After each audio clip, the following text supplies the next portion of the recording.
Well, at least you got. Oh, well, we on live. Never mind. Now, what are you getting ready to say, Sister Cheryl? Tell me what you getting ready to say. I know. No, I saw a video of Riziki the other day, and me and Mo was laughing at her. Y'all ain't right. Hey, look, I can't find Sister Riziki. I was cracking up too. I said, "Look at Sister Riziki on the floor." I said, "Well, she said, show it from the waist down." I said, "Look at Sister Riziki on the floor." I could talk to that line dance. I was barely moving, but I see your video. I say, "Well, I need to get motivated." Hey, girl, we need to step our game all the way up. Alina got me motivated. She's been going to the gym for months now and putting it on Facebook. So I said, you know what? For the last couple of weeks, I've been going to the gym for 2 years. Wow. I just put it on Facebook lately, try to inspire other people, but I've been going. Yeah, so well, you inspire me, and I, and then he's looking at Sister Riziki. Then I got a couple of other female friends. My homegirl Donnie, she's doing like a 30-day, she's doing a 30-day workout regimen. So I said, you know what, that makes me feel like I need to step my game up. I'm gonna start after I put this BLT down. You know what? Yeah. But I just let it go live because I'm like, we human. We just talking. We just talking up. But we are live. Welcome to Tea Talk with the Sisterhood. We meet every Wednesday from 1 p.m. to discuss issues that are on the minds of the sisters. And before we started, I want all the sisters to introduce themselves to the viewers one by one. Peace and love, everybody. My name is Mo. Everybody calls me Mo. I'm Monica Lamb, and I'm with Tri Visionary, which is a nonprofit organization who helps small business and nonprofit organizations with organization management, and particularly the focus right now is program budgets, cost analysis to ensure that you have your budgets in place to not only for you to get paid, but that you can properly pay your employees. So if you're trying to reach out to me, hit me up on Facebook, or you can always see us besides the Tea Talk with Dr. Mayat on at 6 p.m. on Black News 102 with the Dagger Squad with the Urban Economic Empowerment Show. Peace and love. What's up? Oh, go ahead, sis. What's up, family? It's your girl, Alima Lapointe, writer and author of Perceptions of a Misplaced African, Volume 1, available now on Amazon and Kindle. Would like to see some sneak peeks of my work, check it out at facebook.com/Alima Lapointe. You can catch me here every Wednesday, Tea Talk with the Sisters. Peace and love. All right, peace and love, people. This is your favorite sacred sexpert, Safira. Welcome to the show. All right. All right. Okay. All right. All right. My name is Cheryl Stevenson. I assist people with getting government contracts and grants. You can look me up on StevensonBusinessSolutions.com, and I'm also on Black News 102 at 6 o'clock with Sonetta. Fantastic. And if you check out the description box on all of the videos, there are social media links to all of the sisters that are on the panel. Sister Cheryl, I have to add your social media link, but I remember on a show a while ago you were saying that you didn't want, I think you said that Facebook page is personal and you didn't want that. No, you could link them up to the Facebook. That's no problem. Okay, cool. So I'm gonna add that to the social media links for the sisters, so you can find that in the description box under each of the videos. But good afternoon. My name is Dr. Oya. I am the co-founder and president of Ed Anime Productions, and we create education and animation for children in the areas of history, math, and science. Right now, we're working on an animated history series, an animated series based on African American history. And I hate saying African American, but you all know what I mean. African American history. And it's called Meltrek. Visit AdAnimeProductions.com to check it out. And you can actually go to YouTube and type in Meltrek, and you'll see clips of the animation there.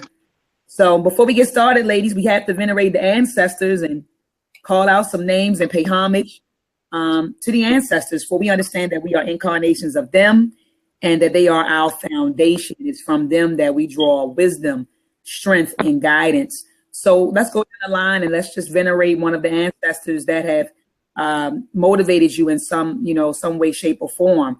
I would like to start off by venerating Frances Cress Welsing. I've been reading a lot of her work lately, and I actually went back through the ISIS papers. And you know how you read something when you're like 18 or 19, pick it back up when you're like 20 or 21 or 30, and you have like a totally different understanding. Am I breaking up? Because I hear something that's kind of choppy. It is breaking up. Yeah, a little bit. It is. Is it me or is it everyone?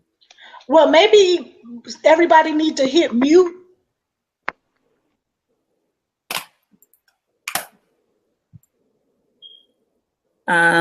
Wow, I don't hear it anymore. Do you guys hear it? No. Well, there. No.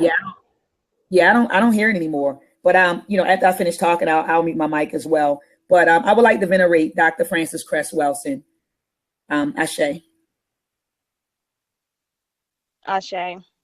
Ashe. I'd like to give honors to Miss Ida B. Wells, who definitely was a pioneer in the media and communication industries, and that this is what we're a part of. Definitely got to give a shout out to her. Ashe. Ashe. Ashe. I would like to venerate Dr. Maya Angelou, who for me and many writers and poets is definitely a big inspiration, a warrior with words. Ashe. Ashe. Oh, stop it. The Journey of Truth, Harriet Tubman. Ashe. Ashe. Ashe. Dr. Shirley Jackson, who's an Ashe. American philanthropist. Physicist. Sorry. Ashe. Miss Bessie Coleman and Mary McLeod Bethune. Oh yeah, absolutely. Ashe. Ashe. Ashe. What's we got there? Marie Van Brenton Brown. She patented Ashe. the circus of television. Ashe. Ashe. Ashe. What's we doing? Sister Cheryl? I don't think we heard from Sister Cheryl. Okay.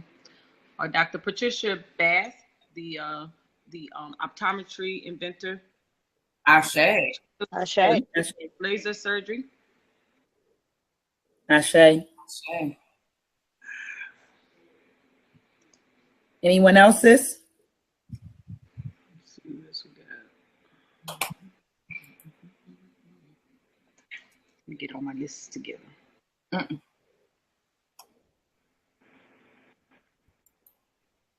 Anyone else, Sister Mo? Did we say Dr. Frances Cress Welsing? Yes. Yes. Oh, okay. Let's go with Betty Harris. Betty Harris. She was PhD. So in the area has area of Breaking out. five tests for identifying for identifying explosive in the field environment. That's Betty Harris. Ashe. Ashe. All right. Ashe, yo. That's how we always end up in Baltimore. We say Ashe, and then everyone says Ashe, yo, and we hold the O. But Ashe. Before we get started, let's hit the hot topics. Does anyone have any hot topics? Is anything going on? Has anything transpired between echo? Is someone can everyone mute the mics? Okay, I don't hear any echo now. But before we get started, ladies, are there any hot topics that you would like to discuss? Did anything happen between last Wednesday and this Wednesday?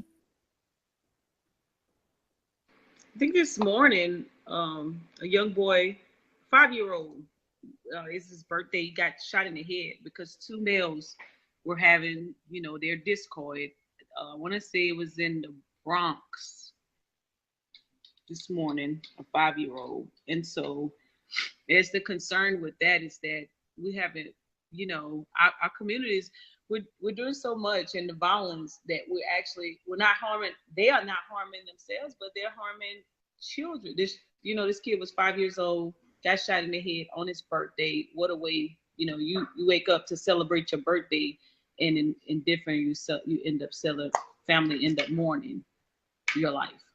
That's so crazy. Yes. And to kind of piggyback off that, sis, I was reading something before where it's like we have this culture of like no snitching.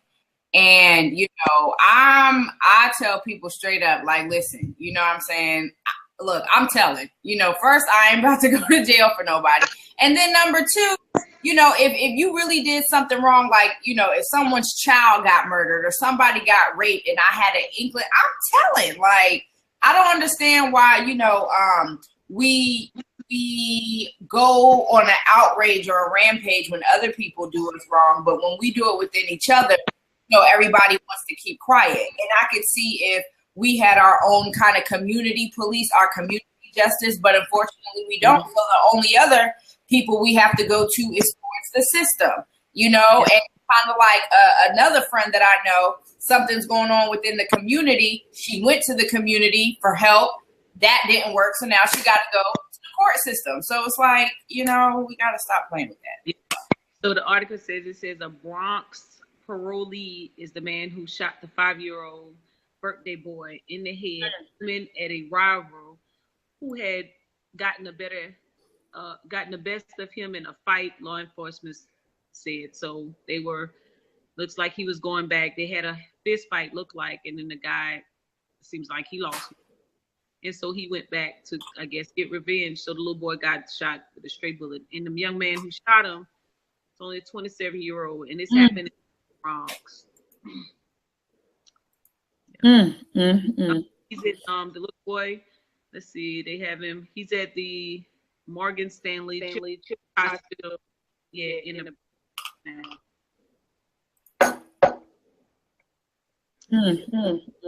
I mean, my heart goes out to that. My heart goes out. There's a echo again, ladies. I don't know what now is gone. I don't know if I don't know, but my heart goes out to the mom and goes out to the dad of this 5-year-old boy. A lot of this stuff is happening in Baltimore, where our children are getting caught up in crossfires. And I agree with Sister Riziki. If I see something going on and somebody gets murdered, or I'm outside and a child is getting murdered, I'm going to reveal what I see. I'm sorry. And, call it snitching, call it whatever the hell you want to call it. I'm calling it accountability, because somebody needs to be held accountable for, the injury and the deaths and murders of our babies. And we're sitting back being silent about it, but we're not holding these people accountable. And I agree with Sister Riziki. I see if we had a system in place that dealt with this sort of stuff, but we don't. So let's say that we did have a system in place, and then there was this code of silence in the Black community because the brothers were going to step up and deal with it. That's something different. But no one's stepping up and dealing with the issues at hand. So then you can't get mad if people give information, provide information to other people that will, So, again, Sister Monica, my heart goes out to that 5-year-old. You said on his birthday, shot in the head. And you said this happened in Bronx, New York. What did you say, sis? I can't hear you. Yesterday evening at like 5, somewhere around 5. Okay, and so they apprehended the person responsible for it? Yes, right now they have the 27 guy in custody. Oh wow. Well, look on to a more, I guess, happier note. Did you guys hear about the Black woman who threw herself in front of a speeding car to save a child? This happened about 2 days ago. Her name is Shanta Jordan. She's actually in the hospital right now alongside the child. They said if this Black woman didn't jump in front of the car, I'm trying to see if I have the video footage. They said that if this black woman did not jump in front of the vehicle, this child would have died. So they're calling her a hero because basically, see, here it is. Did you see that? Yeah. Look at this. I think they're going to run it back. So that black woman, she saw the car coming and she threw herself in front of, look at this.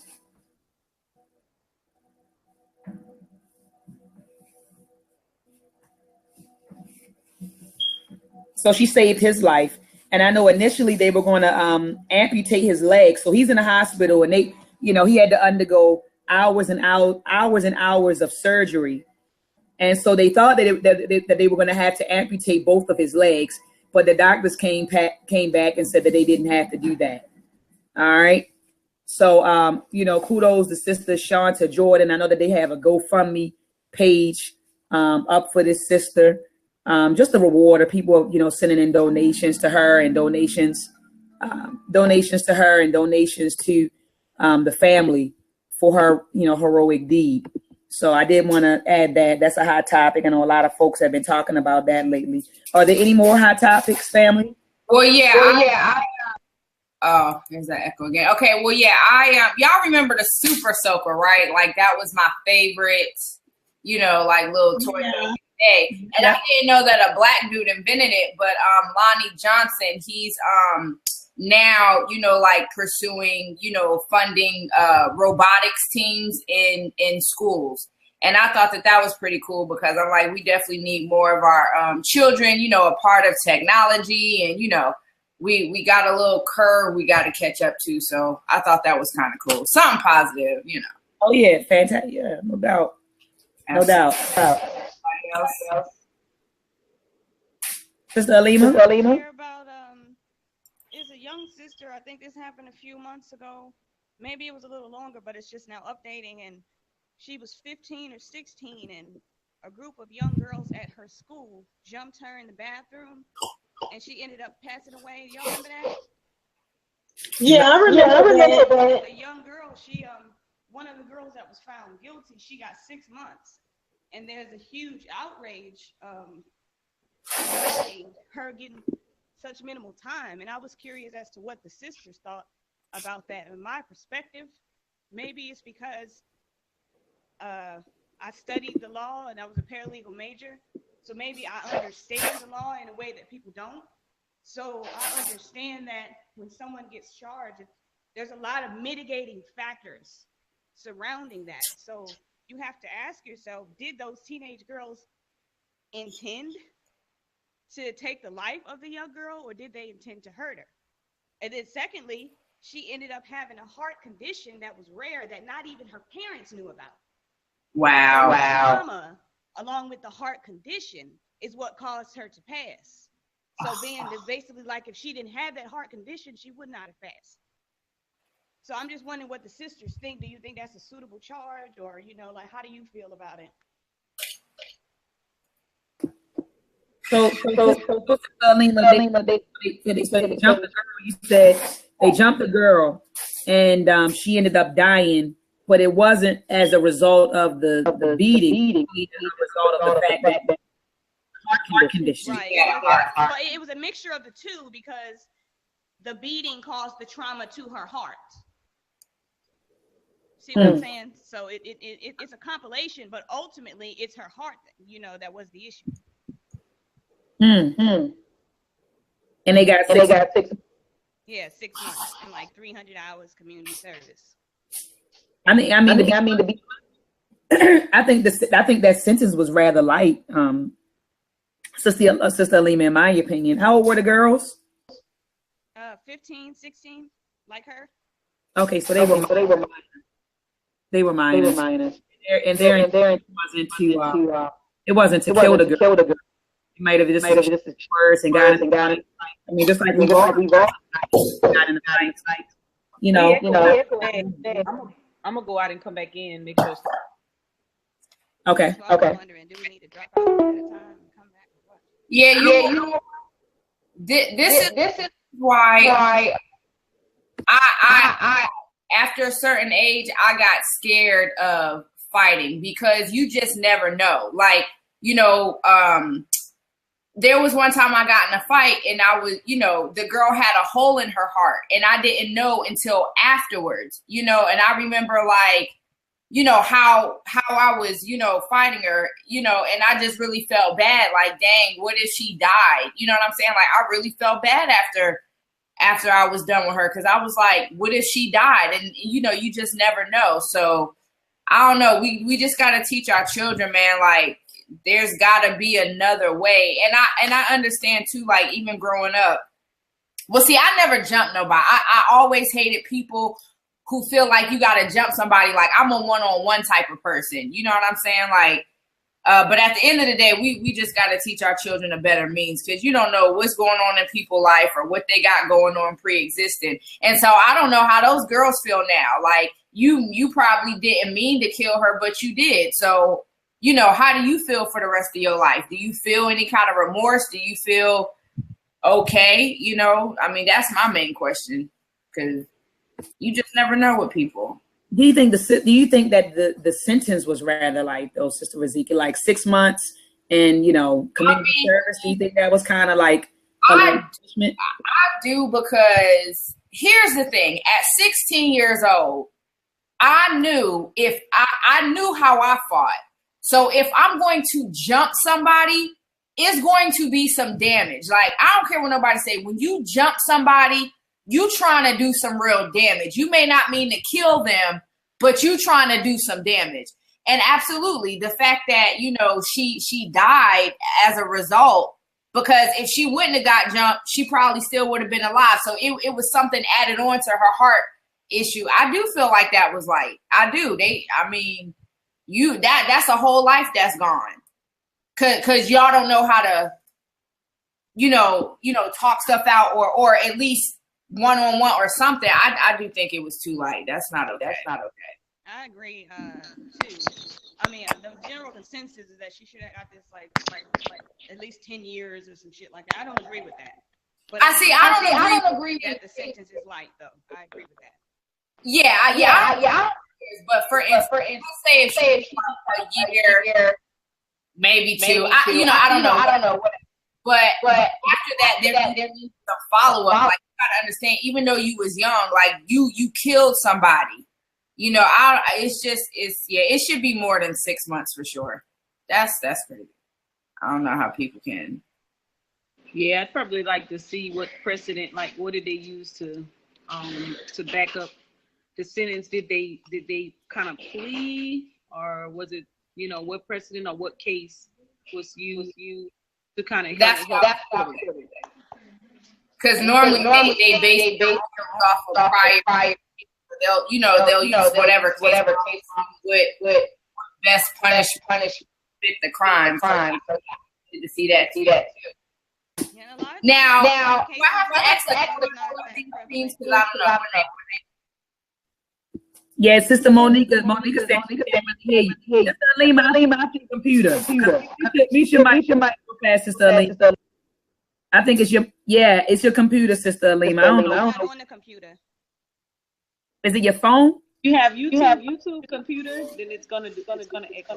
So you'd have to mute if you want to watch the chat, and you have your phone up at the same time, then it's gonna echo. Oh, so explain that to me, Sister Monica. If what happens?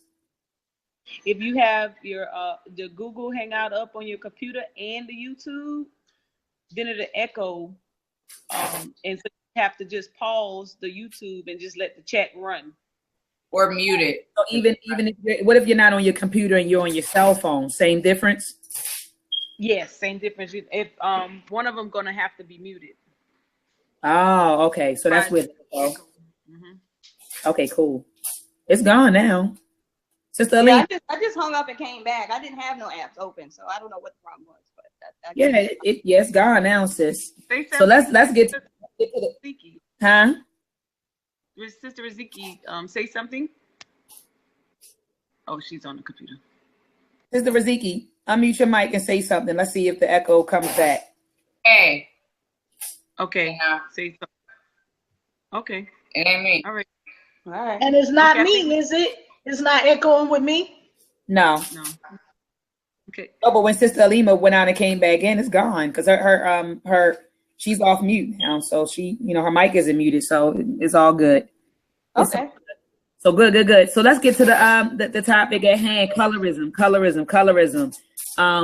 I called Sister Alima a couple of days ago, just asking her if this will be a good topic. She's been posting about it on Facebook, and I want her to share with you guys the post that she created. And it seems like after she posted about it, I started seeing people talk about this light skin versus dark skin, or preferring dark skin women and men over light skin men and women.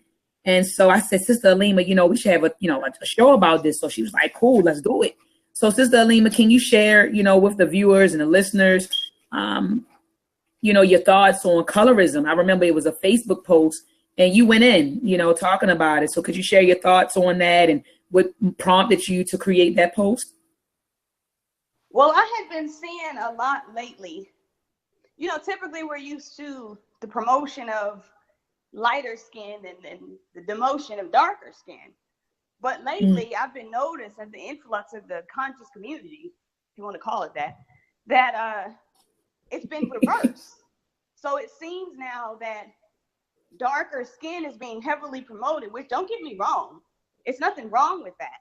But I don't still feel that we're in the times where we were as far as colorism is. Now, some people still have their issues, but as far as like the media portraying it the way that they used to and how it was real heavy in like the 90s, it's not like that anymore. So I just didn't understand why is it happening. And then I noticed a few Instagram model chicks on Instagram were saying how people were taking their pictures and photoshopping them and making them darker. And they were upset about that because they didn't get it and I didn't get it. Because the sister's thing is, I'm already dark skinned and beautiful. Like, why do I need to be darker? Does that make me more beautiful? And in turn, making the sister who's light less beautiful? It's like, when will we get to the point where everyone's just happy in their own skin? Because African people have always and will always be a variety of shades. We'll never be one color. We never have been.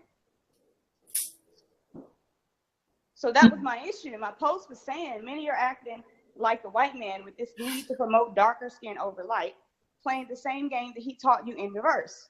Africans will always be a variety of skin tones. It's 2017, but many still have an 80s, 90s mentality when it comes to complexion. Grow up. And that's how I feel. I just feel it's childish and it's not necessary. And it just causes more division. I agree 100% with you. It does cause more more division. You're right, Isaiah. Can you take that in the other room, honey?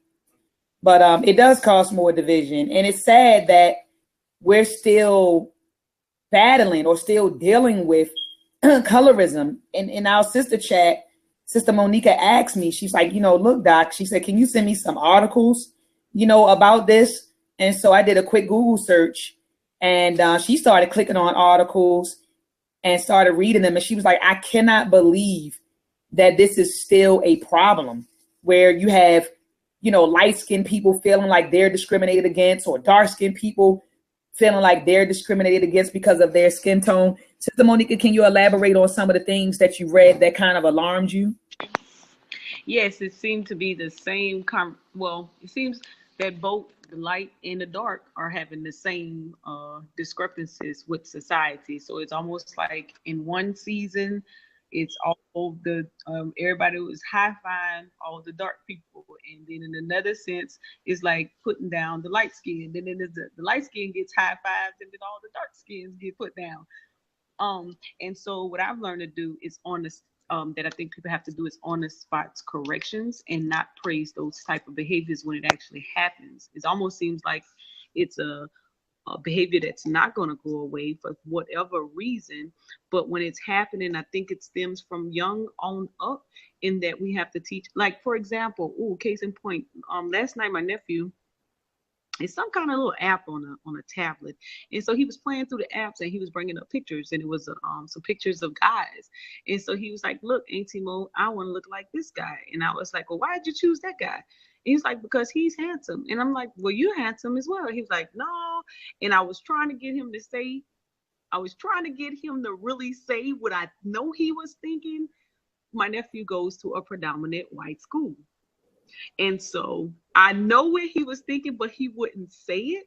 And so I was like, well, let me show you how handsome you are. I said, okay, well, show me some darker men on this, or black people. That's why I said some black people on this app. And so he went to the he went to it, and so he started to show me. I said, okay, now you tell me what's the difference, because I see handsome men in general or whatnot. So he looked at me, and I said, okay, I'm gonna help you get to your handsome state, so to speak. And we're gonna work on that. We're gonna show some things that you need to do. He's like, because I need to get some girls, Auntie Mo. I can't get no girls like this. I was like, he's 8 years old, you know. Well, what about the little girl he bought the watch for, the necklace for? She moved to he still has her. She moved to another school, so he said I won't have no friends because she's gone. So I need me a friend. So in his mind at this age, he's thinking of relationship, and then he's also thinking that he has to look a certain way in order for him to get. Now, what goes on in the school, I'm not sure if, how the kids are behaving, but I can almost suspect when I heard the topic come up and I read that article. And my nephew is a light-skinned little boy. And but he just thought in his mind that if he looks like a certain person, that he would get more girls, right? Or he would attract more females. So I really thought it was interesting when you said colorism, because I'm like, okay, I can remember coming through school in these same conversations. I can remember the movies, but in the same sense, I'm like, okay, can we really combat it, or is something that can be destroyed? Or do we just have to continue to just bring awareness and educate our young girls and boys within our immediate reach so that they won't be affected psychologically by it? I listened to the sister video. I had heard of her for the first time when they debated on Sinetta. Rashida, I think her name is Rashida. I wasn't familiar with neither of them, but when I went to her YouTube channel, so I wanted to understand her point of views, and then the other sister as well.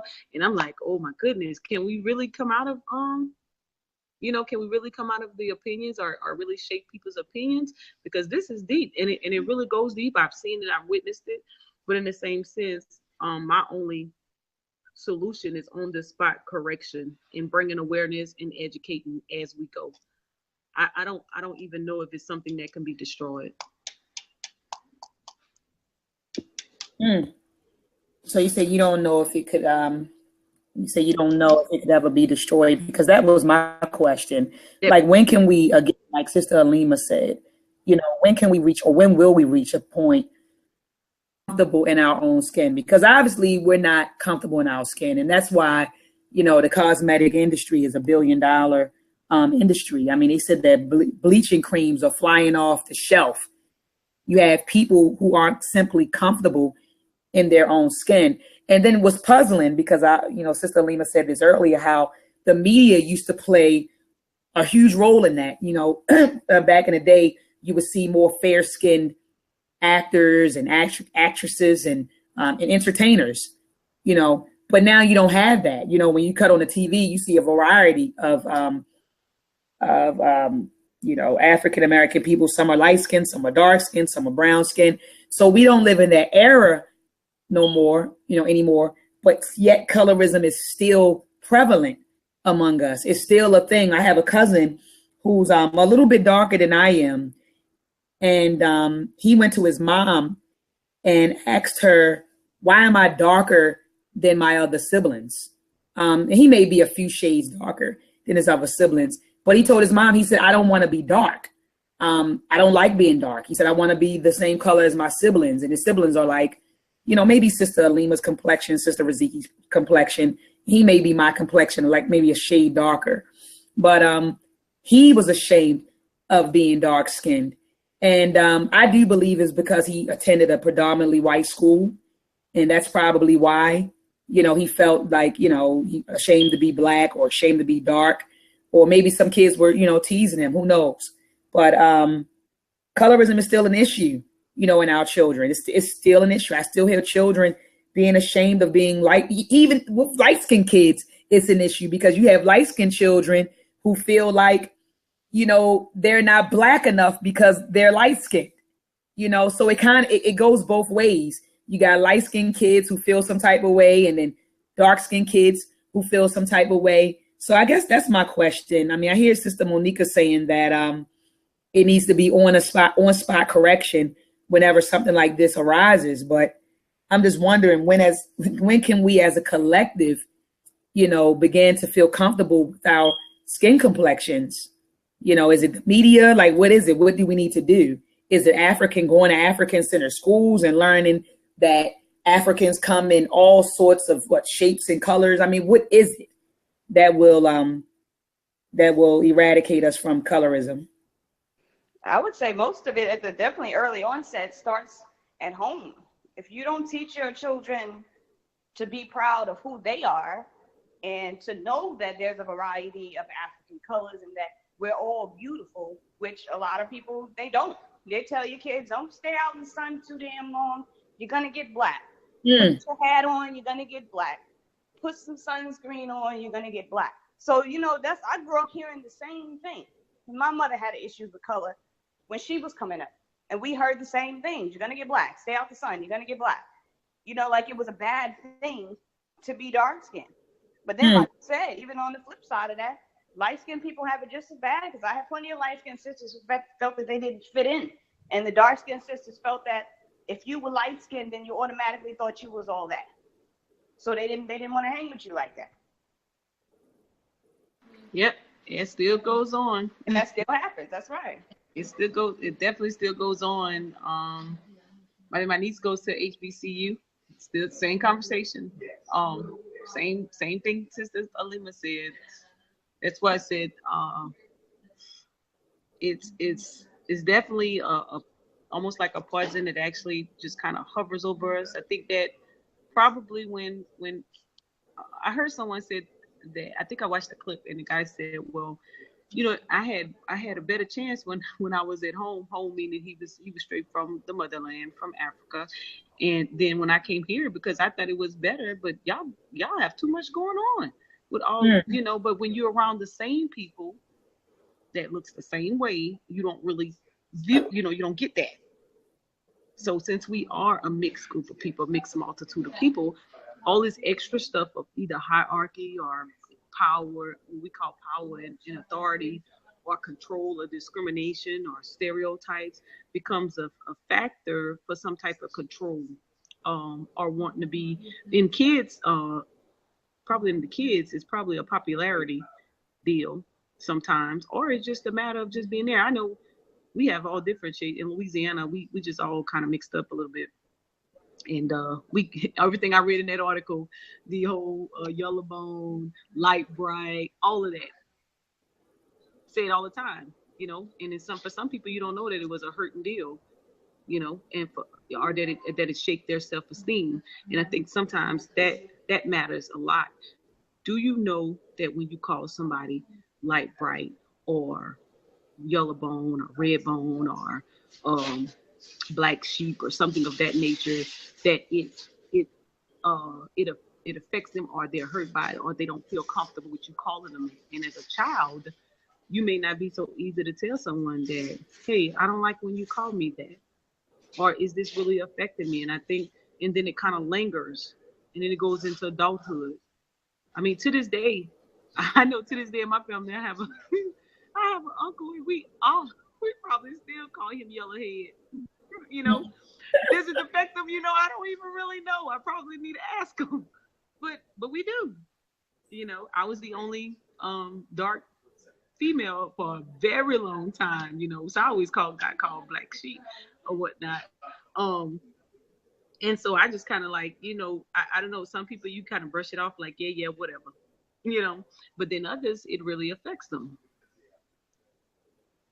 So I think we're choosing different stereotypes. Are we choosing the different nicknames or name calling? We don't really realize what we're really doing to people. And so I think going forward in conversation, especially in youth groups, that's one of the conversations they need to have. Do you understand that when you say this to someone, what it can actually do to them?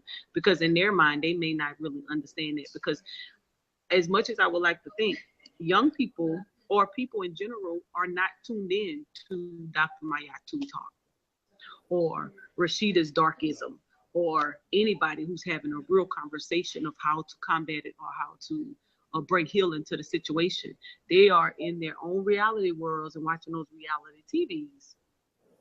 And they're not talking about that on there, but still and yet they're still dealing with social phenomena or social behaviors that deals with it. And so that's the hardest part, that we have our communities who are dealing with the same issues and are actually expressing it now that are not tuned into us.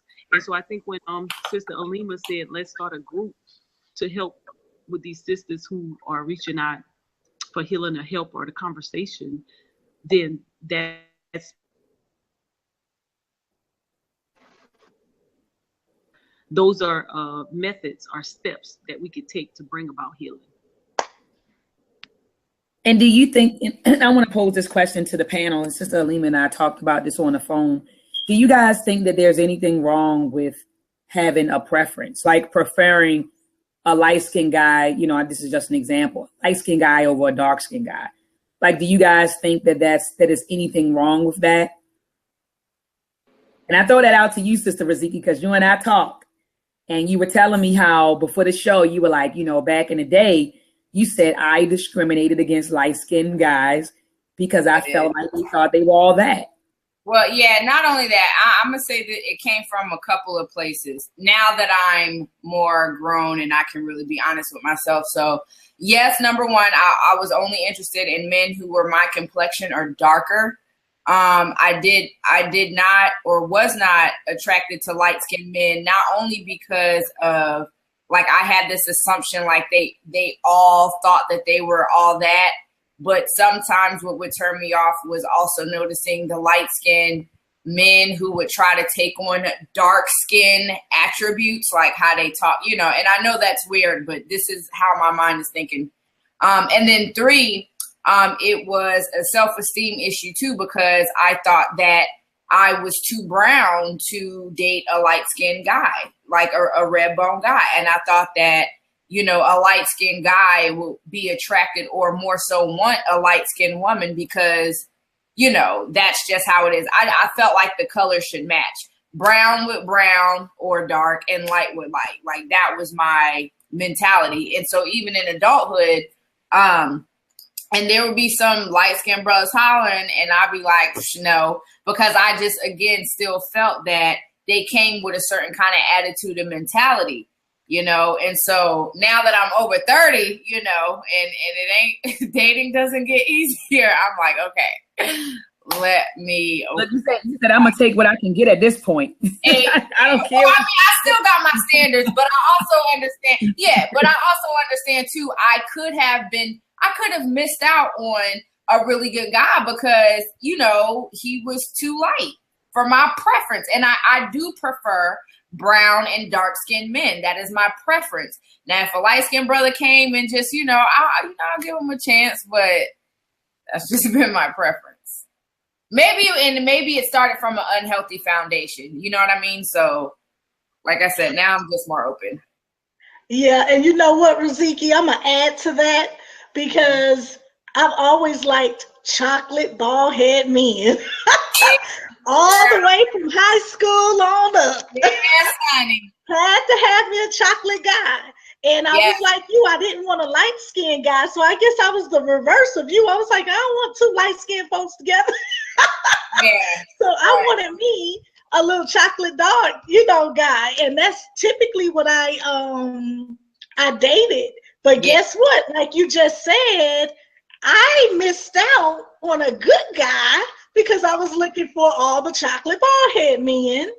Wow. And now I'm engaged to a light-skinned guy. What? Yes, girl, who is, you know, he's biracial. So he has a white mom and a black dad, but he looks more white than anything. So I ended up with this guy and turned out to be a great, great guy. But, you know, I was out there looking for my chocolate bald head king. Right. Yeah. And so even still, like, there's been, even with light skin, and if they're light due to, you know, they're still like black, but just light, or if that makes sense, or like they're mixed with black and Puerto Rican or black and white and stuff like that, you know, and it's crazy, but I've just been seeing, you know, like light skin and dark skin, some are then the same, and some of them are different because it's their life experiences that they've been through. Like dark skinned men on a whole may have experienced a little bit more discrimination or hate or whatever versus light skinned men. So I understand how many of us come up with these generalizations, because if you meet so many light skinned men who kind of still carry this same, oh, you know I look good because I'm white, you know, that starts to be your perception or understanding of how they may operate. So I just had to really learn that some light-skinned men generally may still act that way, if you will, on both ends of the spectrum based on their life experience. And I understand it may be not coming from them, but just how the world, you know what I mean, like brought them up. So I actually agree with you. I actually agree with you, sis. And I think that idea that light-skinned people think that they're better than dark-skinned people, I think that's a ghost of the plantation. I do. Yeah. I remember, my mom's husband, she got married in 2008, and her husband is very fair-skinned. And I remember like members of the church, they were telling me about his husband and his family growing up in Baltimore. They were like, yeah, you know, that family, they were very uppity because all of them were light-skinned. Mm-hmm. So the church were telling me, you know, that he came from this family, everyone was light-skinned, and they were kind of surprised that he married my mom. Everybody's light-skinned and everyone's uppity. And I'm not saying that light-skinned folks don't, you know, may not be uppity or operate like they're uppity, but I really believe that that's the idea that came because remember, you know, on the plantation, we were separated based on color, and going into this whole Willie Lynch thing, because I don't even know whether Willie Lynch existed. I know that, you know, the Nation of Islam brought out the letter, and they were saying that, you know, that the slave masters would manipulate us and turn us against each other based on our differences. But I don't think that that's far-fetched either. I don't know whether Willie Lynch ever existed. There's no evidence of him existing, but turning us against one another based on, you know, our differences, to me, again, that's not far-fetched. But we did on the plantation discriminate against each other based on skin color. Remember, if you were lighter, you know, you thought you were all that because you appealed to white folks. You know, you look more European, right? Because you were lighter, or you probably were the son and the daughter of the slave master. So, you know, I think that whole, go ahead, Sister Raziki. And I want to point this out too. This is like a confession, right? So going back to what you said, you know, the whole mixing slave master, whatever too, for me, because I was so like, you know, pro-black, if you will, like if you know, if I found out you was mixed, I'd be turned off because I'm like, ew, I don't want that DNA, you know, like in me or mixing with my child. And I mean, it can get very extreme, you know, like I stopped dating a brother because I found out he had a child by a white woman, you know, and I was just like, you know, so it gets really, and he was light skinned, you know, so it's just, it could be a sickness. I don't know. I had some serious encounters with colorism. And I ain't gonna lie, I was the main ones not liking light skinned folks. I ain't gonna lie. So I'm glad I didn't meet you in high school. Yeah. I mean, I had light skinned friends. Like, you really had to prove to me. You know what I'm saying? Like, I just automatically assumed you were this way. Now, if you was cool, you know, of course, but yeah, I mean, that's just what it was. I don't know. Is light skinned and biracial the same thing? I don't think so, but I do understand some people are light skinned because of the, you know, like in their ancestry, like, you know, you got some white up in you, European. So hey, I always say I am untainted. I am fully black. Right. You know, like great Cheryl. Oh, whatever. But is it wrong to have a preference? Like, is it wrong to say, hey, I prefer, you know, a light skinned guy over a dark skinned guy or a dark skinned guy? Well, just don't let it restrict you. That's all I'm saying. Because we can have like men can have a preference for a woman who got an apple bottom. But, you know, if she's a good woman and got a teardrop, you know, are you going to let her not having an apple bottom miss your opportunity on getting a wife? You know what I'm saying? So like, exactly. I agree with Sister Riziki. That's when it becomes an issue, when you strictly concerned about your preference. And if it's not your preference, you're not interested. That's when it becomes a problem, because you're going to miss some good guys, like Sister Cheryl said, because of that. Exactly. Yeah, I probably passed up a whole bunch of them because I have preferences, not for color though. I love athletes, you know, it's just some outgoing, that type of thing. So I know I passed up some, but I knew I wasn't gonna be happy with them because I like sports, and if they didn't like sports, I was like, that's not gonna work. Yeah. I just feel like, you know, I don't think there's anything wrong with having a preference, but when you start making like a generalization about what you don't prefer, then it becomes an issue. So like, you know, if you say, well, look, you know, I only date light-skinned guys because dark-skinned males are ugly. I mean, you get what I'm saying? That now I have an issue with that. You know, or if you say, well, look, I only date, you know, dark-skinned guys because light-skinned guys are ugly. So I just feel like there's nothing wrong with having the preference. right. And, you know, until you start making generalizations about what you don't prefer. Now, the main issue that I had growing up, you guys touched on it a little bit. The main issue I had was people judged me before I even opened my mouth. You know, and it's true. A lot of people thought, oh, she thinks she all that, you know, and I definitely never thought I was all that, you know, but and I traveled a lot during my early years in school, and I found myself up north. Now, when I went up north, believe it or not, I was judged more harshly up north than I was in the South. So Wow. I grew up in New Jersey, Alabama, and Mississippi. I kind of migrated through those three states. But when I got to New Jersey, in East Orange, New Jersey, I went to Orange High School, and what ended up happening was I was a cheerleader. You know, I did the stereotypical stuff that, you know, people say light-skinned folks do. So I was a cheerleader. I was a little popular because of that. But when I first got to the school, I had to go to the freaking principal every day because I had to walk home from school. I was always, you know, girls were always talking about, I'm going to get you after school. I'm like, for what? And I can't fight. So I would find myself in the principal's office often because a lot of females prejudge me, or maybe they, you know, thought I said something, or just looking at me, just basically prejudging me and wanted to fight me all the time. So that is the issue I dealt with more up north than I did in Alabama and Mississippi. I never really dealt with that in Alabama and Mississippi, you know, as far as saying she thinks she all that. You know, but it is a weird dynamic when you get to the colors, the dark, the light skin, the long hair, the short hair. You know, it's just ridiculous to me. The textures of the hair, you know, to me, hair is hair.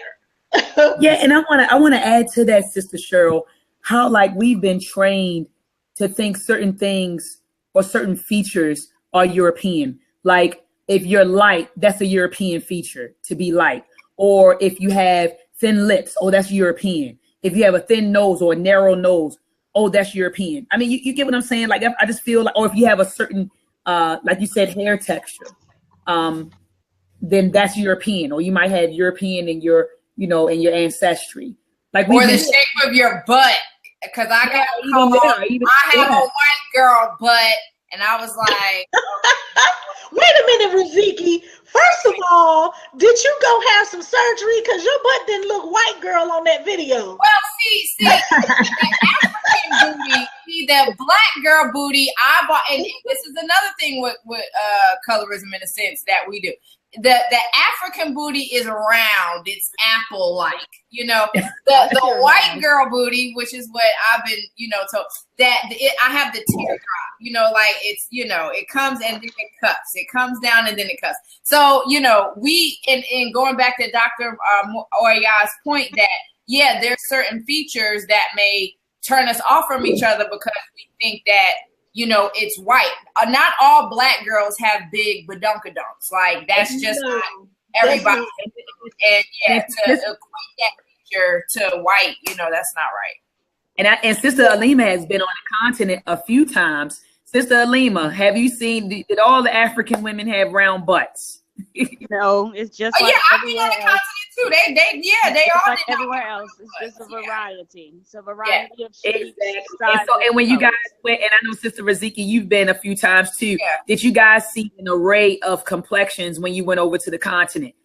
Dark skin, brown skin, light skin. What did you see? I did see an array of color, but I will be honest and say, at least in Mombasa, Kenya, I did not see a lot of red bones. I saw people who were like my complexion, maybe a little lighter, but what we would call like red bone, like what's that basketball player name with the wife and he's all like nice and he's young and, you know, Steve Curry. I forgot his name. Steph Curry. Yeah, I didn't see anybody like light like him, but like Jada Pinkett light or Will Smith light, yes.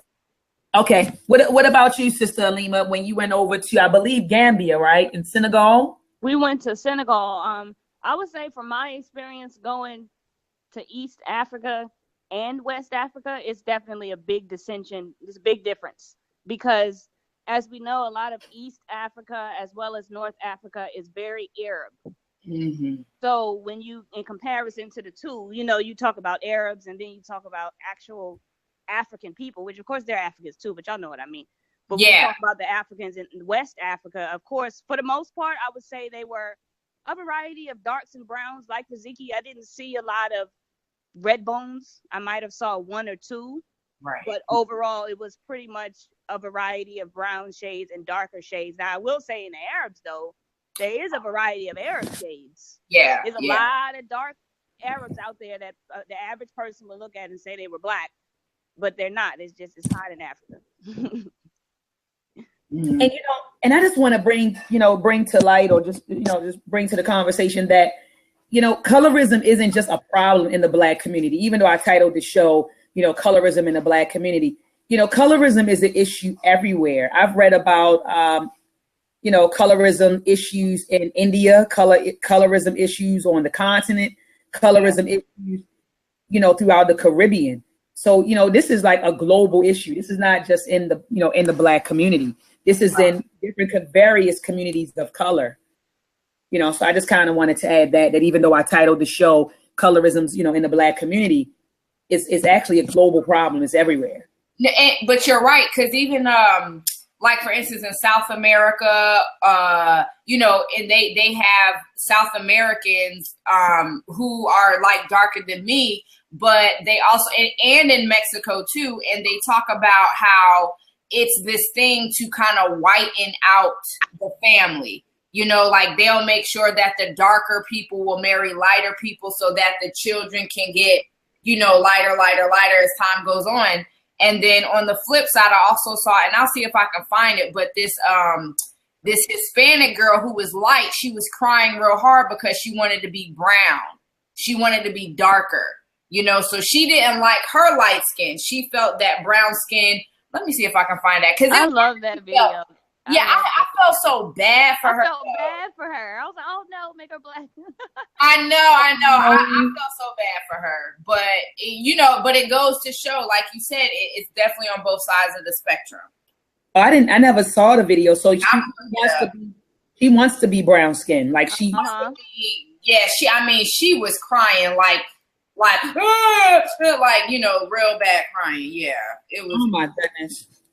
But for the people who are listening, who have a desire to be lighter or to have lighter children, just for the record, do not think that because you're dark or because you're black that you can marry a light-skinned person or a white person and then all your kids are gonna turn out light skinned because this is not the way DNA. Or are they gonna have good hair? Like, come on. Right. It's not the way DNA works. DNA can skip generations, and then all your kids will come out super black just because you wanted them light skinned. Right. Now I got the video. Y'all want me to play it real quick? It's only 40 seconds. Go ahead, please play it. Okay. All right. So screen share. Okay, my entire window or screen. Okay, y'all can see this, right? So the subtitles are in, English because they're talking Spanish. Okay, let me hide. Y'all can see my screen? Yeah. Okay, here we go. Maria, o que está acontecendo com você? Você quer ser negra? Quero. Por quê? Porque eu quero. E por que você quer ser uma negra? Porque eu acho pele linda. Pele branca também é linda. Eu quero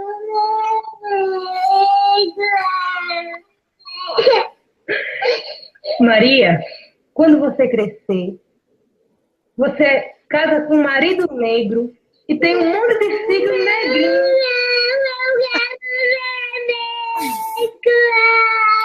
I know y'all saw that. She's like, I want to be black, and then her mom's like, but you can marry a black man and have darker children. She's like, nah, yo. But see, her mom is filling her up with that pseudo judo because that ain't true. She can marry a black man, and all of those kids come out looking just like her. Yeah, that's a fact. We don't have any. Stop telling our kids shit like that, man, because they grow up to be adults who think like that. I'm gonna give me a Brazilian chicken. All my kids are gonna be tropical and beige with this floaty ass hair, and that's so damn stupid. That's not true. Yeah, that's very. And I agree with that. Like, you can't. We don't have any control over that. That's not the way. Like she said, that's not the way DNA works. That's not the way genes work. Yeah. That's not the way it works. We have no control over it, unless you want to go get your children, have your children through in vitro fertilization, all that crap. Where now, you're choosing your eye color and all crazy. Unless you want to genetically modify your children. Other than that, you don't have any control over it. Yeah, that's sad when you got to take it that far. But that's how like the self-hate is really real. Exactly. Even like when I went to Jamaica, I wasn't understanding. This was like in 2000, I think. 2002, something. But I didn't understand, like, when I would go and I would see, like, black people and their faces are lighter than the rest of their body. And I'm like, well, what's going on here? And then that's when they start the whole skin bleaching thing, really, really started taking form. And there was a lot of reggae artists. I think Bob's Cartel, I had so much respect for him, but now I just don't, because he bleached his skin. And there's quite a few celebrities, like, they're pushing this agenda, I'm having these celebrities in Africa bleaching their skin. And, they pushing it on everybody else. And it's just, it's just very disheartening. Absolutely. Absolutely. And then, when we, it's crazy that in 2017, to me, I mean, that we're still having, conversations about light skin versus dark skin. Sister Raziki, please play the clip from School Days, because, Spike Lee had a film called Not Do the Right Thing. This was called School Days. Yeah. In the early 1980s. And in that film, he addressed colorism, and light skin versus dark skin, straight hair versus, curly hair, and he addressed that in School Days. So go ahead and enlarge the screen. Well, I can click on your screen and enlarge it. Let's play. Okay. Yeah, I can see, right? Yeah. Do you have the entire clip, like, from because this is 59 seconds, but do you have like the song where they talk about? I don't have the song. I just got the part where they came down the hall and they going back and forth with the names and the hair and all that other stuff. So okay, no, I don't have. Let's watch the clip. Okay. The word is excuse me. Nobody told you to stand in the hall either. Excuse me. That's better, Miss Thames. It's not real. You heard.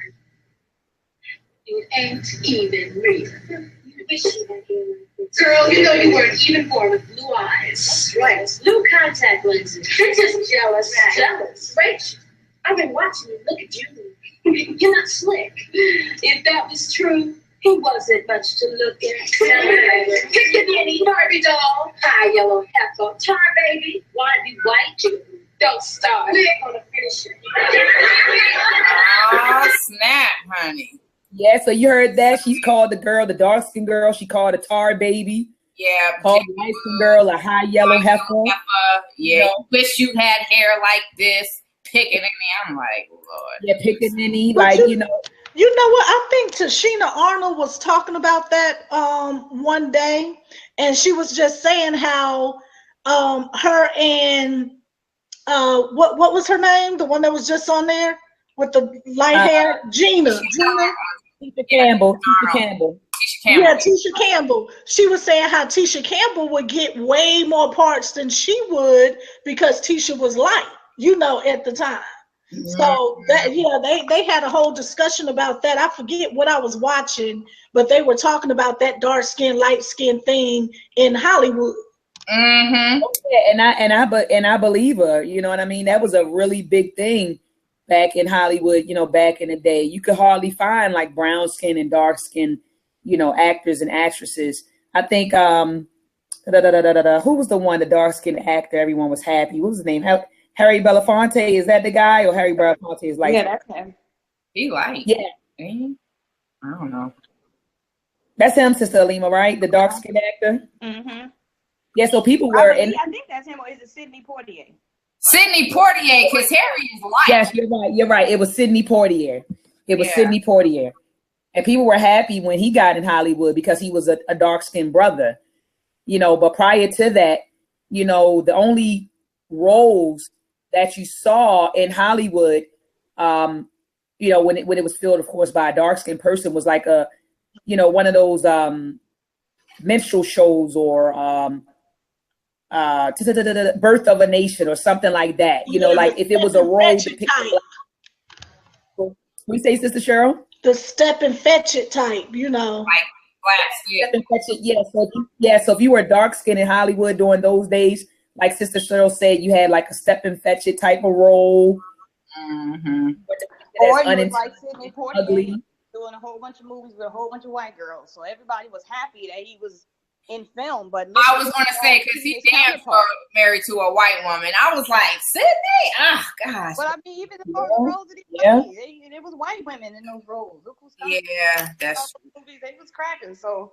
But even the roles too, like even what Tashina was saying, like a lot of dark black women, you know, they were always portrayed as the loudmouth, single, angry chick.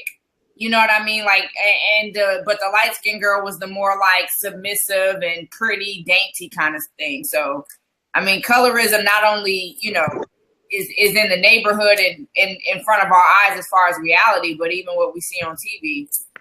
So, absolutely. Even dolls, you know, remember back in the day, even dolls, like I don't remember in 1981 a chocolate, you're right, Barbie or doll to play with. I remember playing with, you know, my mom got me Raggedy Ann when I was a kid. I used to watch Raggedy Ann. I had Rainbow Bright and stuff like that, but I never had like chocolate Barbie dolls to play with. So like you said, colorism existed in the media, but even in toys, the toys that we played. More pieces, yeah. I'm gonna go run some. Ooh. Can you guys hear me? Yeah. Sister Raziki. Yeah, I can hear you. Yeah, I was saying that colorism even existed not only in the media, but even in our toys. But you know? Oh, in the doll. Yeah. No, in the dolls that we had, like even in the doll selections that we had. There wasn't a lot of variety. I remember like I probably had one or two black dolls out of like 15 because it just wasn't a lot out there. And it even brings me back to that one experiment. I forgot who did it, but y'all know that famous doll experiment where they put the white doll and the black doll, you know, or a lighter doll, whatever. Always chose the black doll, the ugliest one, huh? Yes, it was him and his wife who did it. It was a psychologist Yeah, they did the dog test in the 1940s. What was his name? Dr. Kent. I gotta Google it real fast. The dog test. Yeah, I forgot, but yeah, it's just sad, you know. I didn't know that light-skinned people got it like dark-skinned people did, and I guess I can understand why, because of the assumption, you know, because there's a lot of assumptions with dark people too. Like for me, my automatic assumption was if you dark-skinned, I know you strong, I know you ain't no punk, I know, you know, like you're more down to earth. That was my assumption based on what I knew dark-skinned people went through. And see, that's another reason why I preferred, because it's kind of like, for instance, if I was to date a white guy, you're not going to be able to understand my quote unquote life or quote unquote struggle as a black person. And so there's certain things that I'm gonna talk about you can't relate to because you not this. And so again, and that was my mindset. Like if I dated a dark skinned guy, he's going to be able to relate to me better than this light skinned guy is able to relate to me. So that was another part of my mindset.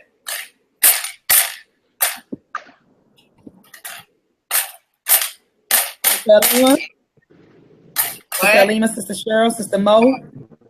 I was just gonna say us brown skinned people just always just been in the middle, just stuck. Yeah. Yeah.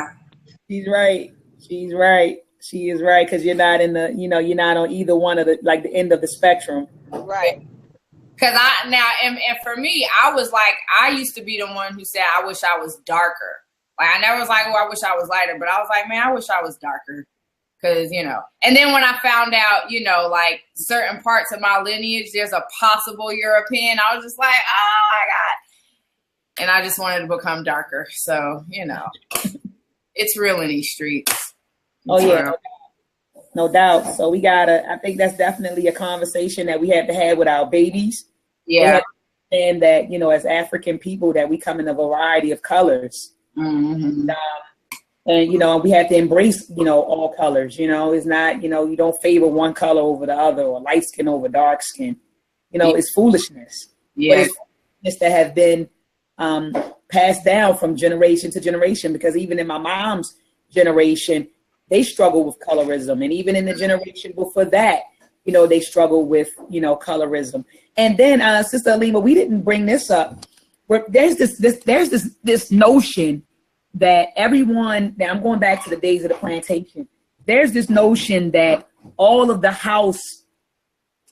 enslaved Africans that were in the house were light-skinned. And that's a huge misconception. You know, Sister Alina, we're talking about that, you know, on the phone, how a lot of people believe that all of the field hands were dark-skinned people, and then all of the house hands were lighter-skinned people, and that's incorrect. That's erroneous. Mm-hmm. Exactly. A lot of it was based off of who was the best coon. I mean, if you was a good coon and they felt that they could trust you and you're gonna do what they say and you keep the secrets and you've been there for a little minute, yeah, you can get up in the house. It don't matter what your color is, because it wasn't all necessarily what that was about. Now, when it came to them being served, I do recall a lot of times they wanted light-skinned people serving them at the table, but when you look at who's cooking the food in the kitchen, it's my father. Right. You know what I mean? So that wasn't the case. Oh man, she went out. Yeah, she was going in too. Yeah, but she was going in. Right, because even when you look at the movies, like especially when she was saying the light skinned people, like if the white folks had their dinner party, you know, they want the light skinned people to come out, and the dark skinned folks stand in the back. So when they be like, oh, you a house nigga, or you know, Uncle Tom, and they will relate on Uncle Tom. Like I thought Uncle Tom was related to color, but when I found out what it really was, I was like, okay, that don't even make sense. So yeah, it's a lot of misconceptions. Oh yeah, a whole lot of misconceptions. But you know, we got to defeat ignorance with education. So we got to teach our children better so that they know better. You know what I mean? Right. We got to teach out, you know, we only can combat ignorance with education. Yeah. And we can combat ignorance with information. And we need to inform our babies about these things. So that's a huge misconception. And speaking of that, I know that's a side note. How do you guys feel about the fact that Bill Maher isn't going to be fired? They said HBO refuses to fire him over his house nigger comment. Remember, he said, "I'm not a house nigger." Wait, who said that? Bill Maher. Oh, but that's what they was talking about. Okay, yeah. And HBO said that they refused to fire him over the comment.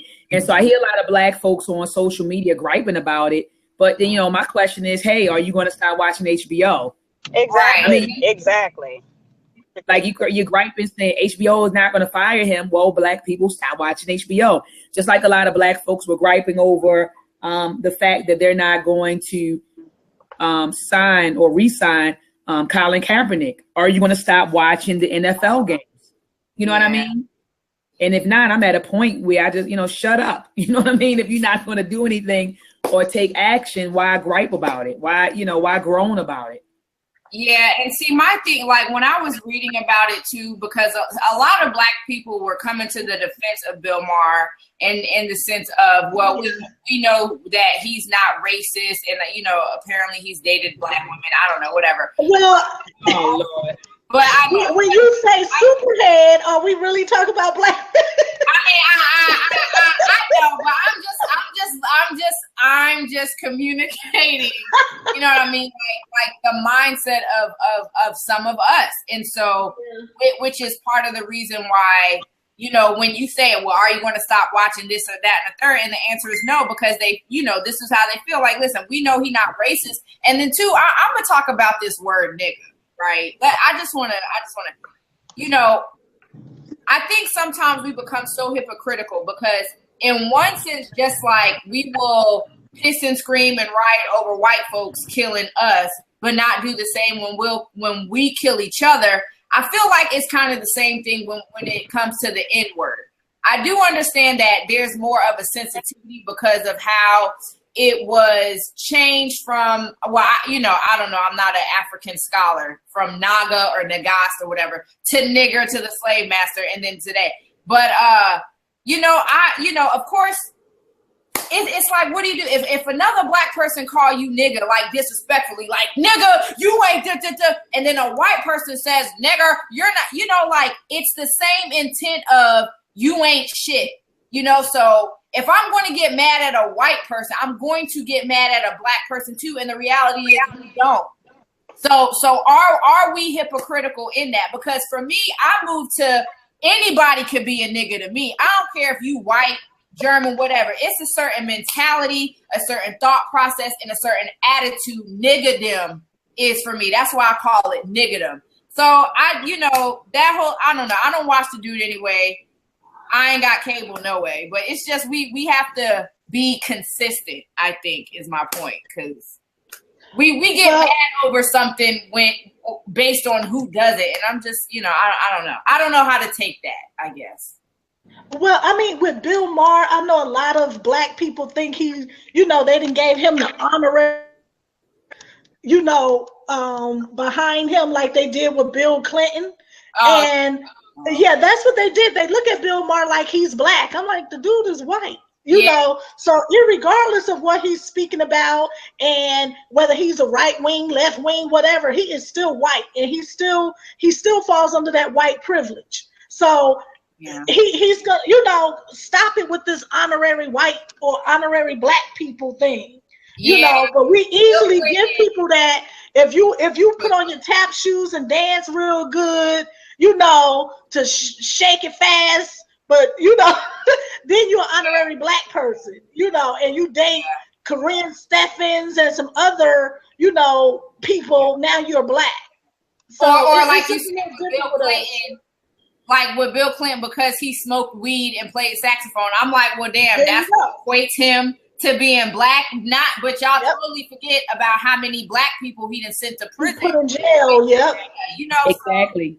It's we're a little different, and I hate to say that we have very low standards. We definitely have low standards. So where the white people can slide in and do stuff in the community, if one of our own do it, it's an uproar. Like, oh my God, I can't believe they did that. but you let Bill Maher come on in and do what he's doing and give him a pass on it. Right. Yeah. But you know what's sad, ladies? We give passes to everyone but each other. So we'll give a pass to the white guy. We'll give a pass to the Asian guy. We give a pass to the Arab guy. But your brother or your sister do not get a pass. If they mess up with you one time or do something you don't like, you're just done. But everybody gets a pass except your own brothers and sisters. Mm-hmm. I think Black people here are still in the position where they're still expecting to be treated for whatever reason. I'm starting to get aggravated with it because it's like you're expecting your oppressor to try to oppress you, him to actually go against one of his own. You think he's going to fire Bill Maher because he said something that offended Black people? Like, think about not at all. It's loud. It sounds ridiculous. Yes, it does. I'm just curious as to the intention of staying here in America. It's like, when are you going to be realistic? Right. Because it's really ridiculous that we have adults that are actually griping about white supremacy not releasing one of their own. Like, are you stupid? Right. Did you really expect that? Right. Why just like Sister Alima with the justice system. Do you really expect, a lot of Black folks were, we get in an uproar when one of them go to court and they get off, for something, and we'll say, well, that Black kid, or that Black man or that Black woman committed the same crime, but yet when a white person did it, they got less time than the Black person. Are you really surprised? Right. You get what I'm saying? Do you really, like you said, Sister Alima, do you really expect for them to persecute or prosecute their own? Do you really expect that, Exactly. So when it comes to Bill Maher, I think I'm just personally so far removed. I don't pay attention to that type of stuff. I don't give it my energy. Like, for what? Yeah. I know what these people are going to do. I know what they've done from them. And when you truly know your enemy, you know disappointed by him. See, they don't know their enemy. That's why you keep getting let down. That's why every time the judge says not guilty, you mad and you crying and you bitching. Because you don't know your enemy. Learn your enemy. Yeah. Once you truly learn your enemy, you will know what to expect. Right. And the thing is too, and this is why, like, when there's certain instances about somebody got strangled and that, whatever, I'm not about to share that. I'm not about to comment on it because like Sis said, like, what else is new? Like, this has been going on. I mean, so let's share some solutions. Like, I'm tired of seeing these damn videos. Like, let's share what town we about to buy up so we don't have to keep going through this, or what repatriation trip we about to pay for. Because, it's just people keep giving their energy to the problems instead of the solution. And then, like Sis said, you don't know your enemy. Like, for you to sit up there and be surprised is what still shocks me. And then two, I understand, especially a lot of people in my network who are all about, healing and I don't see color and, it's all about love. Okay, that's cool. But there's this one interview Muhammad Ali said, I think it was Muhammad, and it was just so dope. Like, this isn't verbatim, but he said, now listen, if I'm in the room, okay, and I know snakes bite, they're poisonous, there's a history of these snakes just killing people, and I see a whole crowd of snakes coming to my door. Do you think I'm gonna leave the door open and wait for the good snakes to jump in? Hell no, I'm gonna close the door so none of them get in. I'm not gonna take that chance. And I was like, damn, that really makes a lot of sense. And it's not to say, hate all light skin or hate all dark skin or hate all Europeans based on, what a few did, but let's not be surprised. Like, this is what's happened, like, get out and stop being surprised. If somebody get killed by a cop, it's no surprise. And you know what? Go ahead. Sister Riziki, I just want to add to what you were saying. I hate it. The hairs on my back stand up when I hear people say stuff like, I don't see color. What world are you living in that you just don't see color? And that's why I think that is the most ridiculous statement. It's a cop out. And I'm gonna say this: a lot of the healers in the healing community, this is one of the reasons why we because I'm like, listen, For you not to see my color, that's number one, I want you to see my color because I love my color. I'm proud of it. And number two, that's a lazy way of not embracing our differences. We not the same. Even me and you on this panel, just because our skin tone is similar, we still not the same. So when you sit up there and tell me you don't see my color, that's a crock of shit. Yeah, like, it is how a can crock you of look shit. at me and then not see my color? Like, what kind of X-ray vision you got? You got to see my color. That's stupid. Yeah, I think it is a cop. I think it is a cop out. I think it's a huge cop out. Oh yeah, but y'all, let's get ready. Raven Simone. Yeah, when she said that, or I don't want to label myself. And, yeah, when I saw the interview, Oprah was like, well, Oprah already knew, like, girl, you know you done fucked up now. You know you about to you about to get some backlash. And Bow Wow too, they said, yeah, it's man. We got to do better. It's out of control. Daggone, I didn't know that Bow Wow made a statement about color. I didn't know that he. Stacey Dash. This is what I'm looking at in the chat room. So Raven, and I remember Stacey Dash behind because I was like, Damon, if you don't get your cousin, because her ass is tripping. Absolutely not. Yeah. I know Bow Wow mom came out and said he's black. I don't know where he got that from. Exactly. Right? Exactly. And then Ricky like, I remember hearing this on the show because Ricky got mad about how many people went after his son because his son, I guess, was dating a white girl, and he said, said something about black women. He's not attracted to them, or they got too much attitude, or something. I don't know. Yeah. But when a lot of the grown adults started attacking, his son, he got really offended, and he was like, "Listen, my son goes to a predominantly white school," and he was just trying to explain why his son was dating a white chick. I mean, I don't know. Which is crazy. Yeah, I mean, I don't know. It's, Because my thing is you could date the white chick or whatever, which I'm not, but my thing with that is, but do you have to down the black women? Right. Exactly. Your mother is black. Your father is black. What makes this white woman better than the people that brought you to this planet? Yeah. That's the part that confuses me. Yeah. And I shared that with Sister Alima a few days ago. I was telling her about my younger cousin who he's 27. He lives in Las Vegas, and he had a baby. She's about 18 months. He had a baby with a Mexican girl, and for years he said that he doesn't like black women. He said that black women are materialistic, attitudinal, and he said they're ratchet.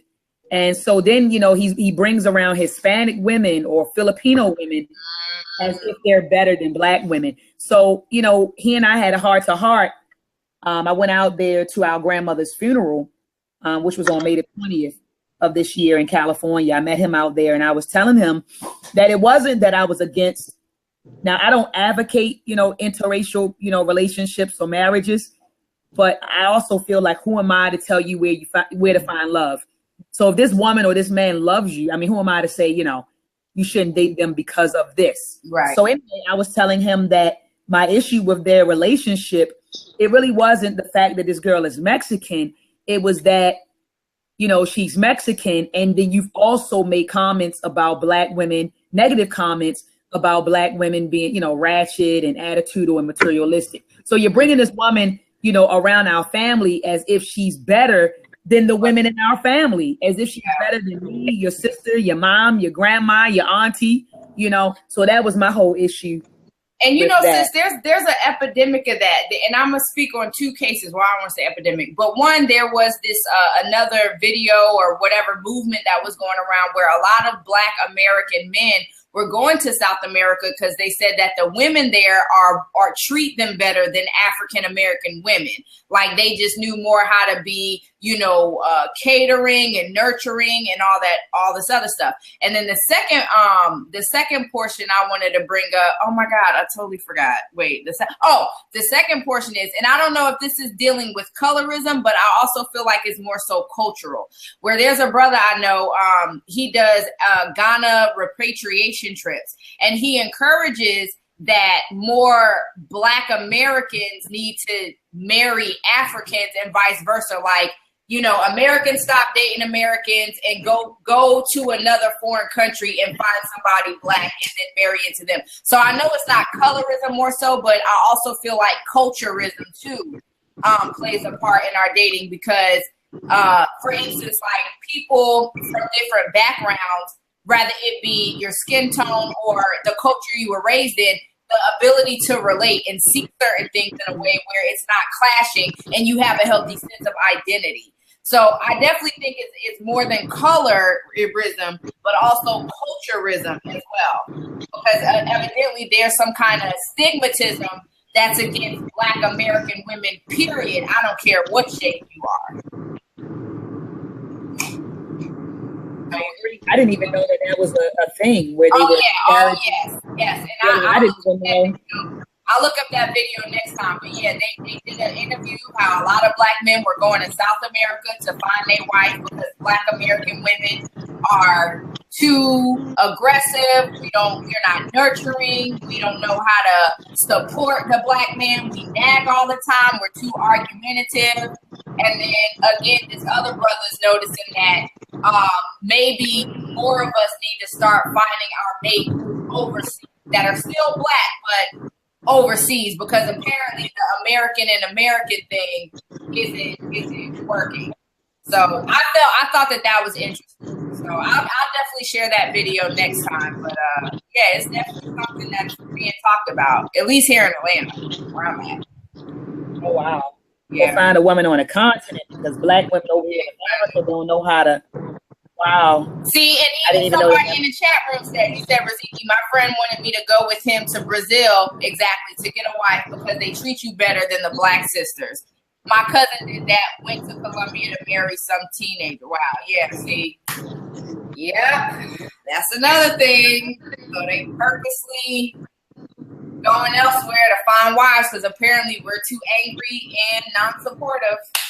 That's just so funny when people say that Black women are not supportive. Like, that just really hilarious to me. Like, I don't know too many other races of women that's about to catch a charge for your dumb ass. And I don't know that's right. That's about to come down there and visit you on visitation and send you commissary or work 2 jobs because you can't find a job right now or pay the rent because you can't hold it down. That's a Black woman. That's what we do. I'm not going to put up with your shit. Yeah. That's what it is. But we and I was gonna say that too. We hold your ass accountable. Like, we gonna let you know, and that's what it is. Like, other cultures teach their women to be quiet or just not, if you see something, don't say something. And I know that has a part to play in it too. But again, this is the mindset in our realm of dating and just how we treat each other. That's right. Wow. That's all I got. Wow. Well, I've been in situations, and one day, Sister Raziki, you said you and I were going to come on Tea Talk and just let it all out. You know what I mean? Things that we've gone through, with the penal system.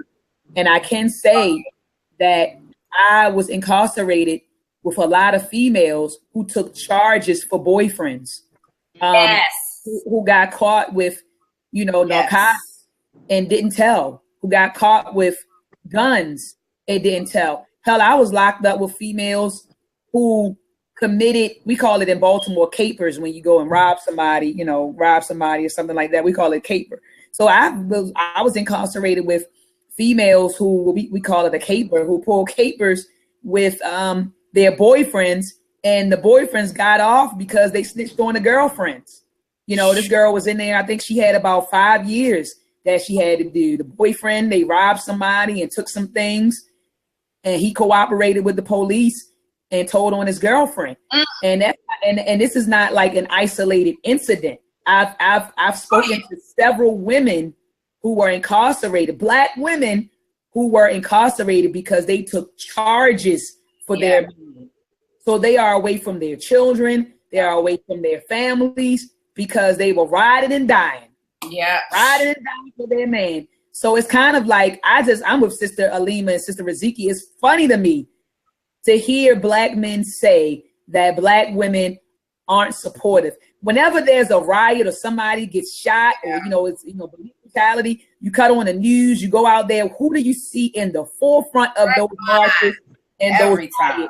You see Black women at the forefront of those marches. When you look at the tapes, the black and white tapes from the 1960s and 70s, who do you see in the front of those marches?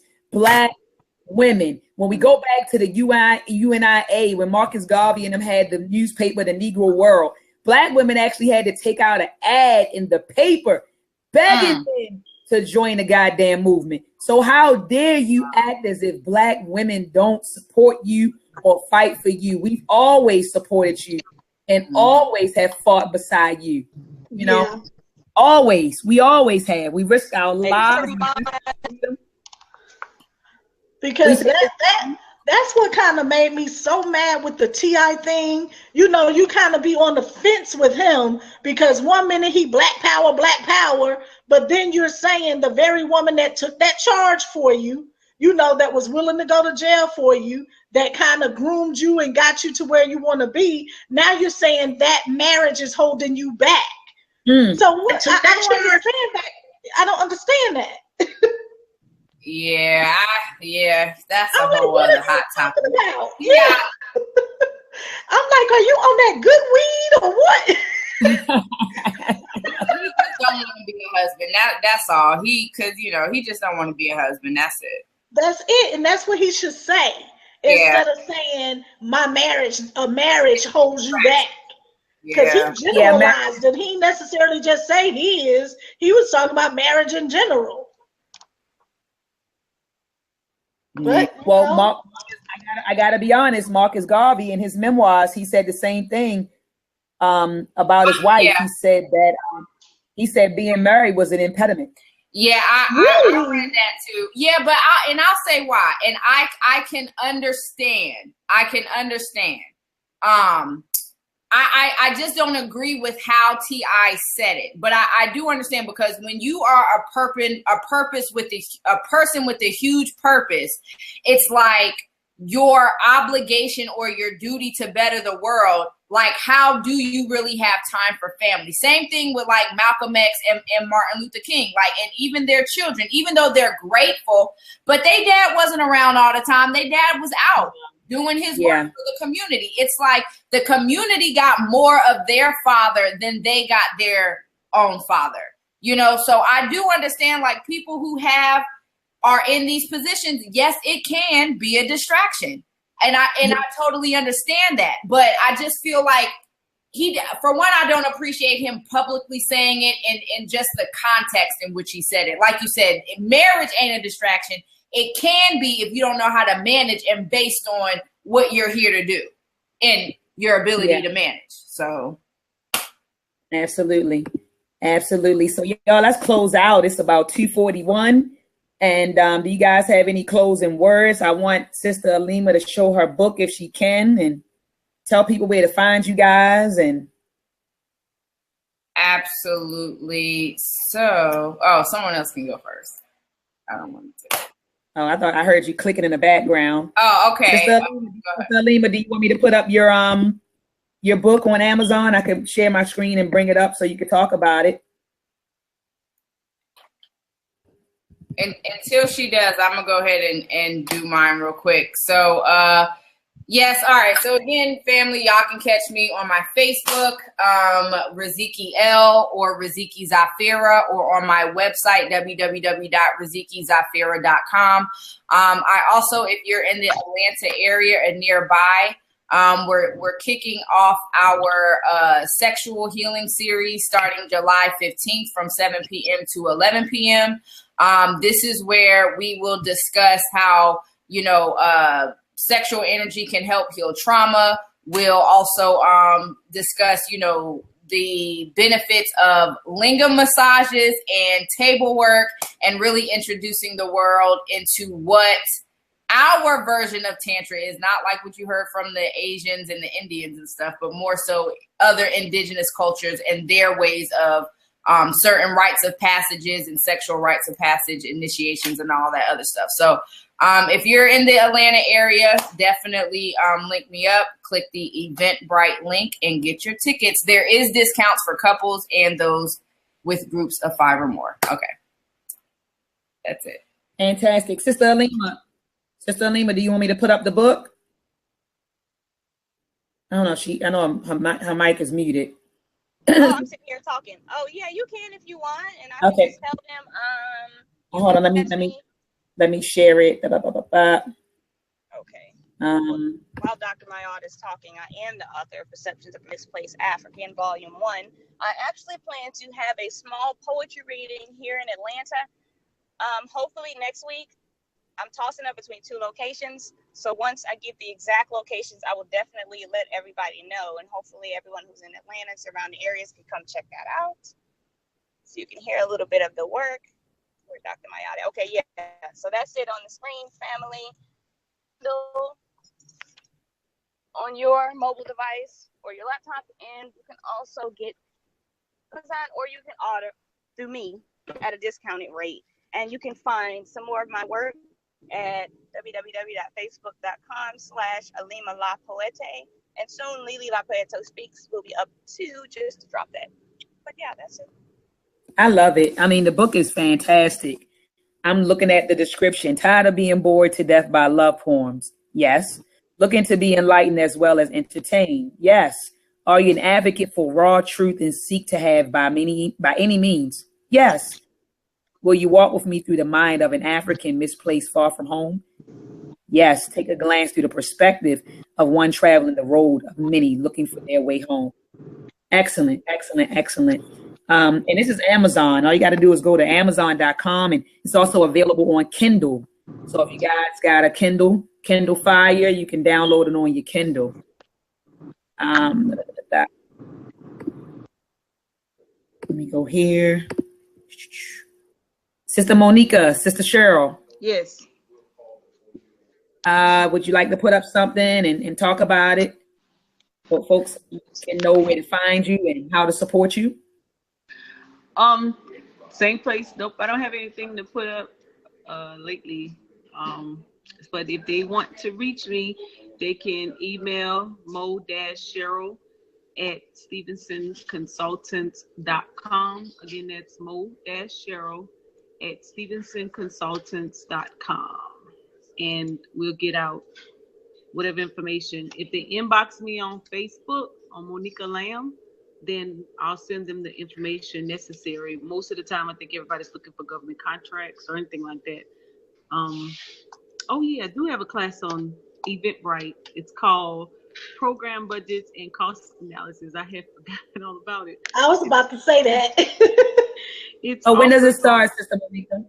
It's ongoing. I started the first week of May, and I finished the first class the first 2 classes ended last Sunday. I was doing Tuesday and Sunday, but on Tuesdays I'll be doing program budgets and cost analysis at 7 p.m. and you can sign up on Eventbrite. Just put in program budgets and cost analysis. And then on Sundays, Trinice is going to be doing preparing business documents, and both classes are geared towards companies who are interested in doing business with the government or expanding doing business from a contractual perspective. Excellent.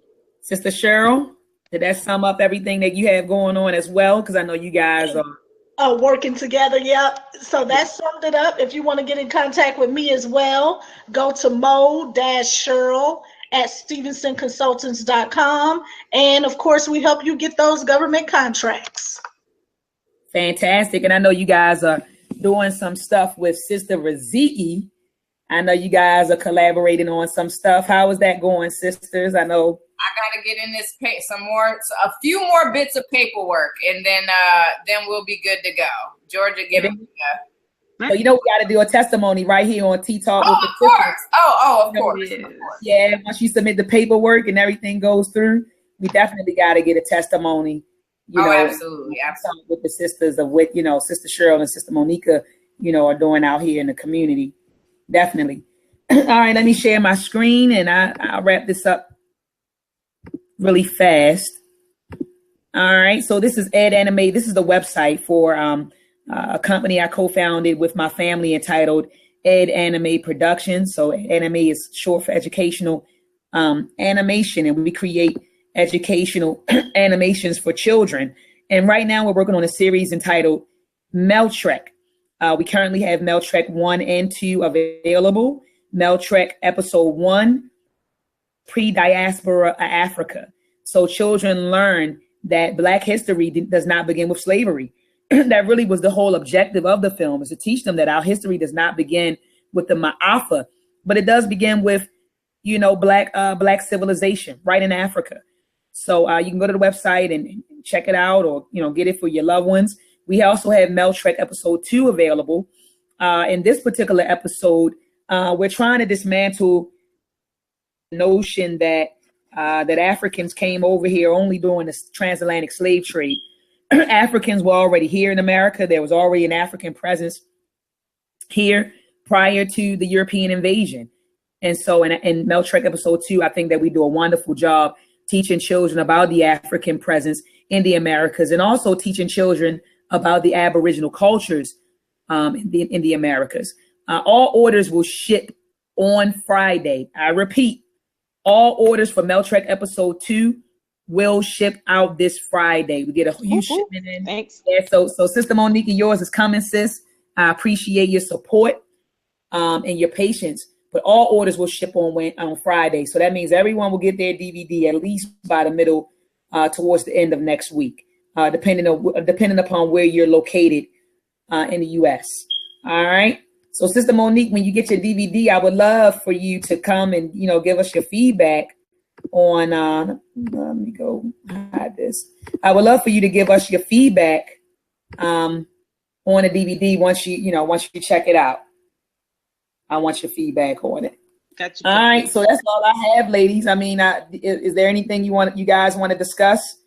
Oh, Sister Alima says she's out of there. Look, Sister Alima's gone. But is there anything else you want to discuss, or next week's show, or another topic for next week? I don't know with the chat room. Let's see what the chat room. We got to shout out the chat room again real quick. So while I'm doing that, hopefully some of us or them can come up with a topic. So we got Lessa Darcy, Do the Knowledge Radio, Calvin McDougall, Delia Briggs. We got Doug in the building as always. What's up? We got Chanessa Brown, Atum Amin. Who else? There was one more that I think. Okay. Brother Asar Winkler, but you call him something else, Dr. Mayat. What you call him? Minister Asar. Minister Asar. Okay, yeah, Minister Asar in the building, and Melanated Power 187. Lisa Hurd, Sean P. Then we got Hatshep Noon. Y'all gotta forgive me. Hatshep Noon Hamuset. Okay, I'll get better. Daughter of Oshun Yemaya. We have Geb, Rochelle, and I believe that is it. All right, fantastic. So thank you for joining us, family. I'm glad that you mentioned Minister Asar. We have an event coming up in Baltimore at the Temple of New African Thought this Saturday, June the 10th, from 4 p.m. to 7 p.m. The topic is white oppression, Black trauma. And if you go to Facebook and just type in Temple of New African Thought, or type in Dennis Asar Winkler, all of the information will be up. In fact, I need to circulate the flyer on my page. But if you are in the DMV area, please join me at the Temple of New African Thought this Saturday from 4 p.m. to 7 p.m. at the Temple of New African Thought. Doors open at 3:30, and I believe that vendors are welcome to join us. So hit up Minister Asar. Peace to you, brother Minister Asar. Thank you for joining us, brother. Peace to everybody in the chat room. And we'll build. I look forward to the build next week. Peace.